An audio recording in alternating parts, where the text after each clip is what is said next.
এই যে আপনারা হরিবাসরে আছেন, যে কোনো জায়গায় আছেন, আপনারা দান করবেন। দান, আমার দিকে তাকান। দয়াকার দন্তন দান মানে কি? দেওয়া। আর দয়াকার মধ্যন দান মানে কি? পুণ্য। আপনার বাড়িতে একজন ভিখারি এসেছে, রাস্তা দিয়ে যাচ্ছেন, চোখে দেখতে পায় না, হাত পেতেছে, কিছু দেবেন। রাস্তা দিয়ে যাচ্ছেন, পায়ে চলতে পারে না, কিছু দেবেন। রাস্তা দিয়ে যাচ্ছেন, একজন বয়স্ক লোক শক্ত আছে, তাকে দেবেন। নিশ্চয় ছেলে মেয়েটাকে তাড়িয়ে দিয়েছে, কিছু দেবেন। হাত পাতলে কিছু দিতে হয়, সামর্থ্য অনুযায়ী যেমন পারবেন। তাই আপনাদের কাছে নিবেদন রইল, যে দেয় ওপরে, যে দেয় নিচে, ওপরে দিলে হাত তার ওপরে থাকে, নিচে দিলে হাত নিচে থাকে। আমার দিকে তাকাবেন। দান করলে কি হয়? দ্রৌপদী একদিন গঙ্গা স্নানে গিয়েছিল, একজন মুনি গঙ্গার জলে এতটা পর্যন্ত দাঁড়িয়ে আছে, সে কিন্তু উঠছে না। দ্রৌপদী জিজ্ঞেস করলো, আমি স্নান করব, তুমি ওঠো। মুনি বলল, মা, যে কাপড়টা পরে আমি স্নান করছিলাম ওই কাপড়টা জলে ভেসে চলে গেছে, তুমি তোমার কাপড়ে কিছুটা অংশ আমাকে দান করলে, আমি লজ্জা নিবারণ করে পারে উঠবো, তোমাকে আশীর্বাদ করে দেবো। আমার দিকে তাকাবেন, খুব দামি কথা, আশীর্বাদ করে দেবো। সঙ্গে সঙ্গে দ্রৌপদী কি করেছে? নিজের কাপড়টা টুকরো করে মুনিকে জলে ছেড়ে দিয়েছে কাপড়টা, আর মুনি পরিধান করে উঠে বলল, মা, এই যে তুমি এইটুকু কাপড় দিলে, একদিন তুমি এই কাপড় অনেক করে পাবে। পেয়েছিল কোন দিন? সবার জানা আছে, দ্রৌপদীর বস্ত্রহরণের দিনে। আর একটা কথা আপনাদের বলে দিই, দান করলে কি হয়? এই দিয়ে তাকাবেন। শিশুপালের যখন জন্ম হয়েছিল, এদিকে কৃষ্ণের পিসির ছেলের নাম কি মা? কৃষ্ণের পিসির ছেলের নাম শিশুপাল। শুনবেন, তার যখন জন্ম হয়েছিল 3টে চোখ 4টা হাত হয়েছিল। তা ধরুন আপনাদের দক্ষিণ দিনাজপুরে তপনে কোন মেয়ের 3টে চোখ 4টে হাতওয়ালা ছেলে হয়েছে, সে কি ভাববে আমি রাক্ষস ছেলের জন্ম দিয়েছি? এখন যে মা দেখতে পেল শিশুপালের মা 3টে চোখ 4টা হাত, রাক্ষস বটে, রাত্রির অন্ধকারে জঙ্গলে ফেলতে গেছে।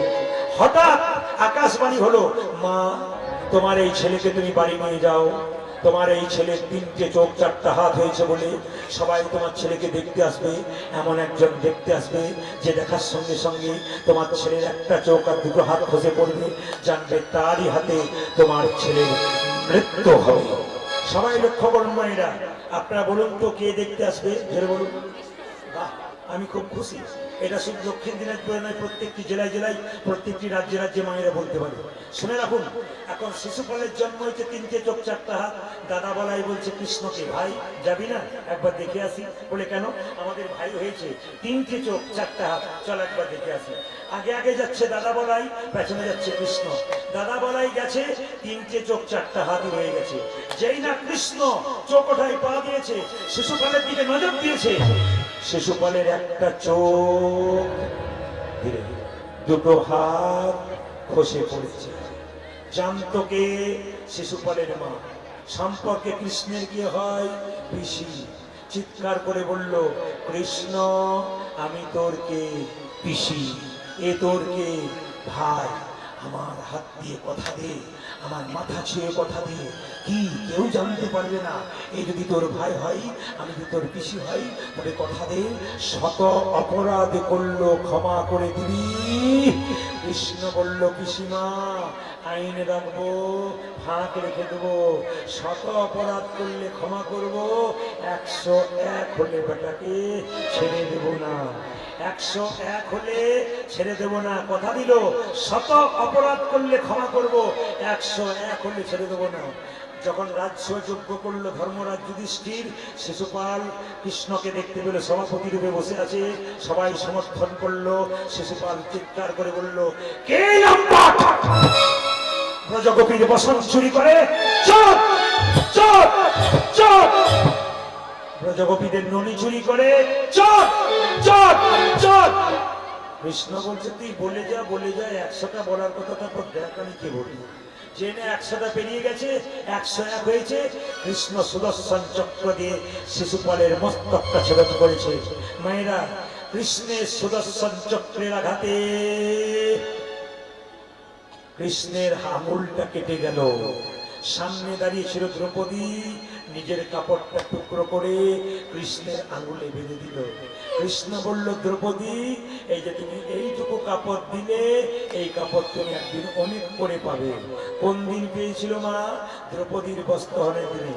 মায়েদেরকে বলে যায়, দাদা ভাইদেরকে বলে যায়, এতজন দাঁড়িয়ে দাঁড়িয়ে কীর্তন শুনছেন, কোন নারীকে চুলে ধরে অত্যাচার করবেন না। যদি কোনো পুরুষ কোনো নারীর চুলে ধরে অত্যাচার করেছেন, এইখানে দাঁড়িয়ে শুনে যান, পাক্কা কথা দিয়ে দিলাম, আপনি ধ্বংস হয়ে যাবেন।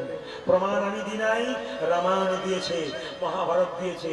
রাবণ সীতার চুলের মুঠি ধরেছিল, রাবণ ধ্বংস হয়ে গেছিল। দুঃশাসন দ্রৌপদীর চুলের মুঠি ধরেছিল, দুঃশাসন শেষ হয়ে গেছিল।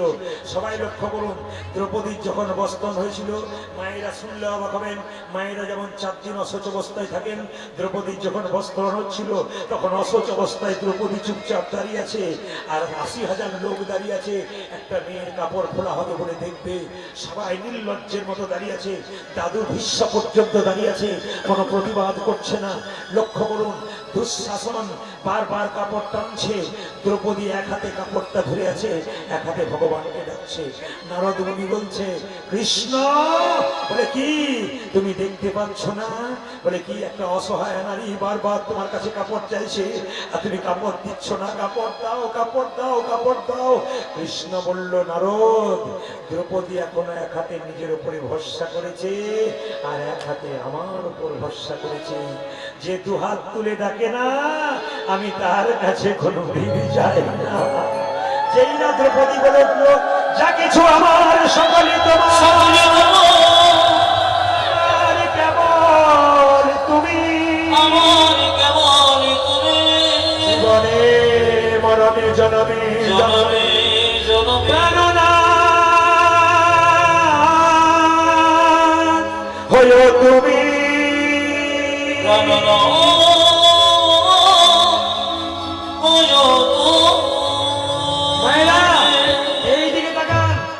যখনই দ্রৌপদী 2টি হাত তুলেছে, সঙ্গে সঙ্গে কৃষ্ণ কাপড় জোগাড় করছে। দুঃশাসন 1 ঘন্টা, 2 ঘন্টা, 3 ঘন্টা, 4 ঘন্টা, 5 ঘন্টা ক্লান্ত হয়ে গেল। দুর্যোধনকে বলছে, দাদা আমি আর কাপড় টানতে পারছি না, জল তৃষ্ণা পেয়েছে, এবার আমাকে রেহাই দাও, বাড়িতে জল খেয়ে আসি, তুমি কাপড় টানো। দুর্যোধন যখন কাপড় টানছে, দুঃশাসন বাড়ির ভেতরে গিয়ে চমকে গেল। যে স্ত্রীর কাছে জল চাইতে গেছে, তার স্ত্রী উলঙ্গ হয়ে চুপচাপ বসে আছে, শরীরে কাপড় নাই। শুধু দুঃশাসনের স্ত্রীর নয়, 100 ভাইয়ের কাপড়, 100 ভাইয়ের স্ত্রীর কাপড় নাই, তারা সবাই উলঙ্গ হয়ে বসে আছে। দুঃশাসন জিজ্ঞেস করলো তার স্ত্রীকে, এই অবস্থা কে করলো? তার স্ত্রী বলল, তোমার আর তোমার দাদার জন্য হলো। বলে কেন? দ্রৌপদীর বস্ত্রণ হচ্ছে, কৃষ্ণ কাপড় জোগাড় করছে, এত কাপড় পাবে কোথায়?